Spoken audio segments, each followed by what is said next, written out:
Hello everybody, so in this video we're going to get your logos ready so that then you can bring them into Canva to use on other things, and you can also have them downloaded and then they're ready and waiting to then add to MailChimp and import them wherever else you need them, add them to Facebook, that kind of thing. Okay, now the easiest way to do this, if you have access to any other software that actually allows you to trim the excess space that are around these logos, then that would be the better option. So what do I mean by that? So basically, like we did in yesterday's video where you download each of your logos that you've just done, I then opened each one in my other graphic editor, and I just then trimmed the excess space and then I resaved them so that obviously then now there's no space around any of those logos, and then they're the final version for me to use. However, Canva doesn't actually have that feature, which can be a little bit annoying. But what we can do instead, so if you don't have access to other software where you can just do a quick trim the excess space off, then what you can do, it is a little bit more long-winded, but it is possible. Okay, so I've got my logo. Okay, this is the logo that I'm using today. So what I'm going to do is I'm actually going to copy it 3 times, first of all. So I'm just going to do make a copy, and then I'm going to go back on it again, and I'm going to make another copy, and then I'm going to go back on it again, and I'm going to make the 3rd copy. Okay, now I promise you this is going to make sense. Okay, so I'm going into the first version of the copy that I've just made. Okay, and the first thing I'm going to do is delete these other 2 boards, because these things are not going to be the same size. Okay, so is that starting to make sense to you now? All right. Next, I'm going to grab all of these and I need to group them. Okay, so now my logo is all grouped together. Now, what I then need to do is I need to fill this actual space as much as I can.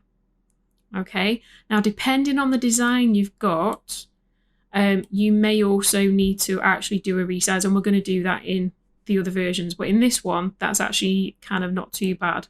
Like, that's pretty much getting it right up to those edges, so it's kind of, yeah, okay, so I can probably slightly go bigger on that size, and then there we go. Okay, now I can just download that as just one individual with a transparent background.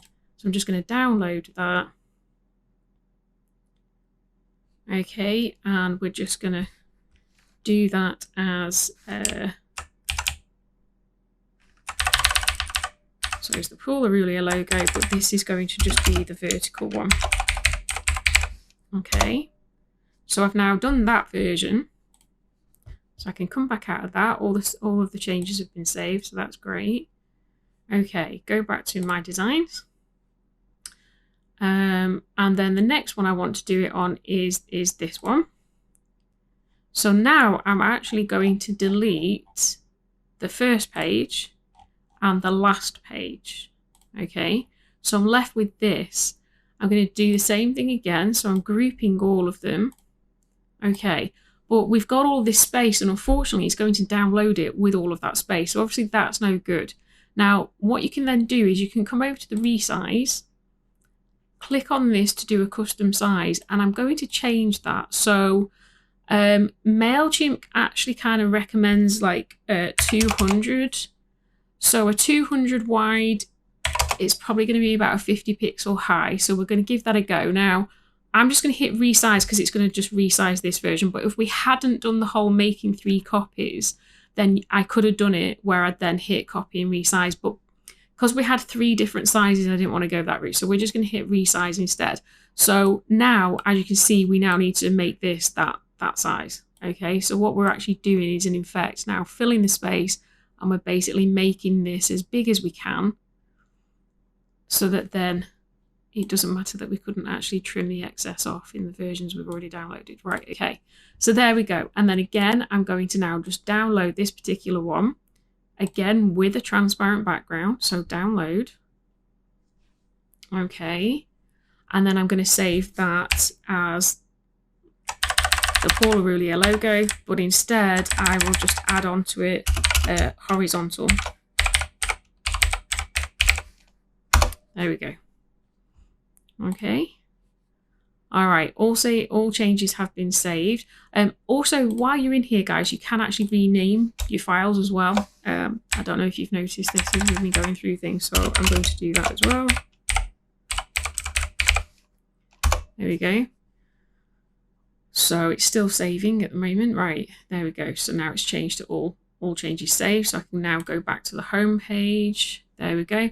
Okay, so back to designs again, and then I'm going to do this this final one, which is here. Yeah, there we go. So that one. Okay, so now I'm going to delete the first 2 pages that we have. So delete page 1, delete page 2, and then we're just left with what's going to be the avatar. Okay, so up here I'm going to change this to Paula Roulier, and I'm actually, instead of calling it logo, I'm literally just going to call it avatar. I mean, it is a logo as well, but that tends to be where you use it. And again, we don't need to group this one because it already is, but it does look like we're still going to have to possibly do a bit of resizing. Okay, so can you see the when I'm dragging it, it's roughly telling me like how big that is in pixels.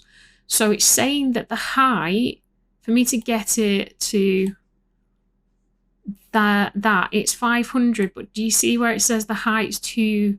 So the height's like 292.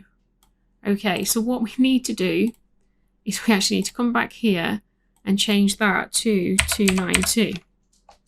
Hit the resize, and I know it's basically, it makes it smaller again. I know it's very strange. It's very strange. But basically now we've made it back to roughly the 500. There we go. So yeah, that's fine. We'll leave that as that. Make that slightly smaller there, so we definitely know we're not missing anything. Right, okay. So again, that's now going to be downloaded again with a transparent background. So hit download. And again, I'm going to now save that on my desktop, but it's now called Paula Roulier Avatar because I'd already changed the file name. So that does speed things up if you do it that way, guys. Okay. All right, I'm going to hit save. Brilliant. Okay. So now that we've done that, where you've got those downloaded, in the next video, I'm going to show you how to then upload your brand's stuff into Canva before we then head over to actually making the website stuff today. Okay. All right. So I'll see you in the next video. All right. Bye.